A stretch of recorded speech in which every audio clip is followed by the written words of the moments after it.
are ghosts, and I'll prove it this time. In my last theory, I said that regular Ghasts were actually the ghosts of happy Ghasts, and I believe that theory went pretty well. Unfortunately, a lot of you guys didn't, but hey, I'm up for a debate, and a lot of you guys brought some valid questions, like whether or not it was a harness that allowed you to stand on the happy Ghast, why were dried Ghasts craftable, and if regular Ghasts are ghosts, then why are they not in the undead category of the game? And I think I've found an answer to all of those questions. So I'm back here today to defend my theory and hopefully win some of you guys over who are set to prove me wrong. But before we do that, please do subscribe. It's free and you can always unsubscribe later. Subscribing is the best way to support my channel as it allows me to make more videos and helps me reach more milestones. I really want to hit 400k before VidCon in June, so if you could just check to see that you are subscribed, that would be great. Thank you, and back to the video. In order to fully grasp what I was dealing with here, I didn't just go based off screenshots. I realised I'm actually going to have to test these guys out in game to confirm a few theories. So I hopped onto a preview version and started testing things out. Now, the first thing that I was called out for in the comments section was the idea that it was the saddles that made the happy Ghast rideable, and if we took away the saddle, we would just fall through it like a regular Ghast. So I thought that was a fair point. So I went to test it out in the preview version, and wouldn't you know it, you could stand on the happy Ghast regardless of whether it was wearing a harness or not. And when I checked for the sad Ghast, I fell through it yet again. Which is odd. Surely if you're able to stand on the happy Ghast, then you can stand on the sad one too, right? Even if this wasn't a feature you were going to utilise in the game, it would make sense that both of these mobs could be stood on if they're of the same species, just in different states. And we know the reasoning as to why we would be able to stand on these Ghasts is because they have bones, judging from the fossils in the Soul Sand Valley. So what this is telling me is that regular Ghasts are missing the key thing that could make them solid. Arguably, if sad Ghasts did have bones, then we would see them drop them when they die. But they don't. All they ever drop is a single solid Ghast tear. Which leads me to my next question. Why are dried Ghasts craftable? Currently, the crafting recipe is 1 bone block surrounded by 8 Ghast tears. But why? Why would you be able to create life? That seems like an extremely overpowered gift to have, especially in terms of early game experience. But what if I told you that you're not creating life?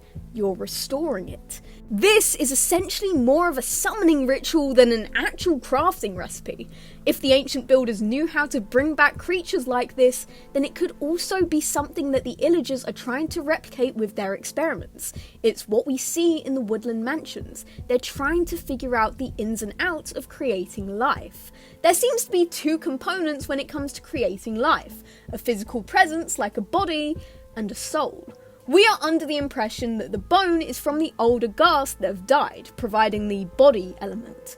And the tears come from the sad Ghasts, aka their souls. With those combined, you could potentially bring 1 back to life at the expense of 8 souls, which makes a lot more sense than just creating life out of bone and dried bits of water.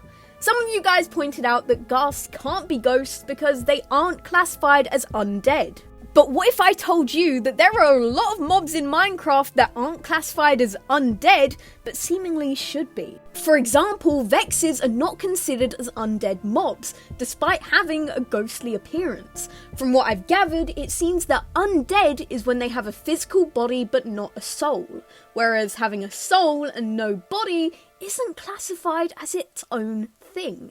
The only mobs I can see breaking this rule are the Phantom and the Wither. They are both classified as undead despite both having souls and a physical body. I think one could chalk up the Wither as a failed experiment. Considering the fact it was built out of souls doesn't technically mean that it has one singular soul. Likely it was the ancient builders trying to force life back into their withered friends. Honestly, the Phantom is quite a strange one. I don't see a lot of people talk about it. Despite being named after a phantom, they do have a physical body, which makes me think there's definitely something else going on here.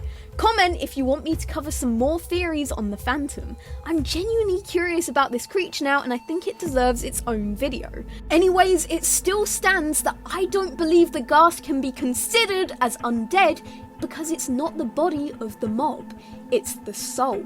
The body has been left on the soul sand floor, left to dry up until it's just this crumpled version of what it once was. And finally, I want to talk about the Ice Age theory. What a lot of people took from my last theory was that I was trying to say the Ice Age theory is inherently wrong. And that is absolutely not true. Game theory, please don't at me. All I'm saying is that it's more likely that Ghasts came from the overworld. Regardless of whether there was an Ice Age or not, the Ghasts have not seemingly been able to build a habitat from themselves throughout their time in the Nether. Unlike other mobs, it hasn't adapted.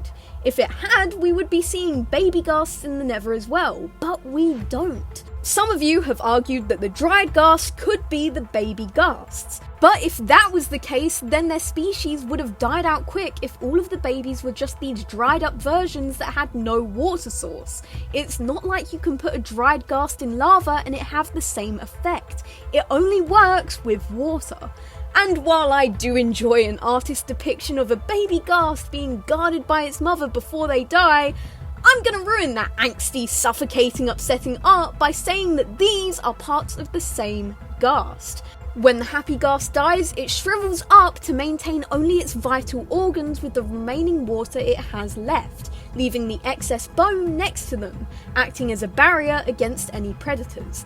The ghost of the Ghast is then able to escape the confines and protect its body. That's why the sad Ghasts have no bones. They have abandoned it to use as protection for their bodies. That isn't something you would have adapted to. That is a last resort for a creature about to die. Realistically, the Nether would have never been a reasonable habitat for the Ghasts. If they were there during the Nether's Ice Age, then at this point they would have had time to adapt. But we don't see that.